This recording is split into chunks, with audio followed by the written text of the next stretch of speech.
the 2020 election, and that's why he's like, oh, full right wing, here we are, Bay of Pigs, Monroe Doctrine. He's trying to like give a very rancid product of what it is to be right wing. But the local Cuban community is sending like around $2 billion a year in remittances. So they are not completely drooling for American culture when you see that the kind of music they listen to is mostly Cuban made. They're listening to reggaeton, they're not listening to the Eagles or any other popular 80s band. A lot of them are not even interested in learning English anymore. I mean, previous generations were definitely more subjugated, they were more docile, and whatever the current administration said, even if it was conflicting from the previous 4 years, they would accept it. So nowadays, there are more Cubans that are rebelling against that. And if you look at other people's perspectives, like say Europeans, how they're saying that Americans are doing it differently, what with the social programs, like we are a laughingstock when we say we don't have enough money to fix people's toothaches, you know.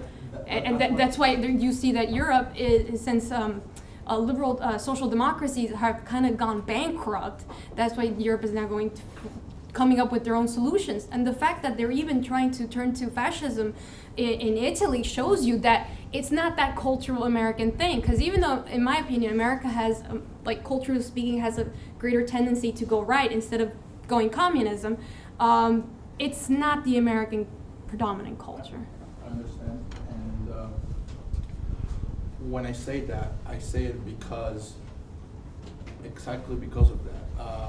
Italy, for the large part of the second half of the 20th century, had the largest communist party after the Soviet Union, which is insane. And in 1984, they even won the elections. And look what we have now. It's proto-fascism is going to become a fascist state, unfortunately.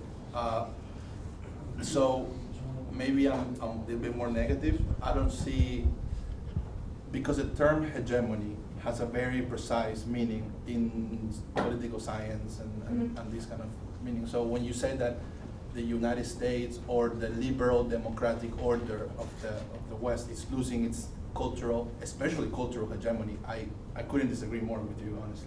Maybe economic, maybe. Look at Hollywood, for instance. Major Hollywood companies right now are owned by the Chinese. I mean, they bought all of these companies. It's why you see now that there are more Asians in popular blockbusters. Why is that? Do we suddenly like look at Aquaman, all the colors, it's got the aesthetics of the Asian pop culture. Yeah, but look at House of Cards. The enemy, it's the Chinese government, explicitly.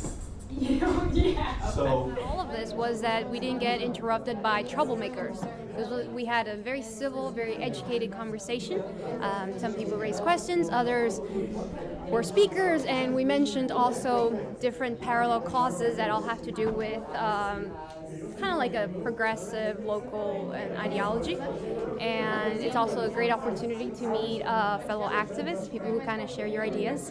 And we kind of had a few technical difficulties at the beginning, but eventually we worked our way around them because this is the first time Hands Off Venezuela was live streaming. And so we eventually managed to live stream, although it wasn't supposed to be through my page, but I'm the only one who knows my own password. So, but eventually next live stream that we do for like any other event, we will definitely just transmit from the official Facebook page of Hands Off Venezuela. But you know, this was a first time thing, and considering it was the first time working as a team, as a group, I think it came out pretty well. It could have been worse. Yeah. Have on. Might as well do a Moderna now, right? It's got the makings of a Moderna, right?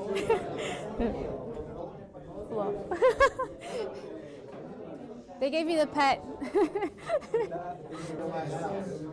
Hey. I haven't seen you in the whole day. Yeah, I haven't seen you either. You know we're still live streaming? Oh, really? Yes. Where are we?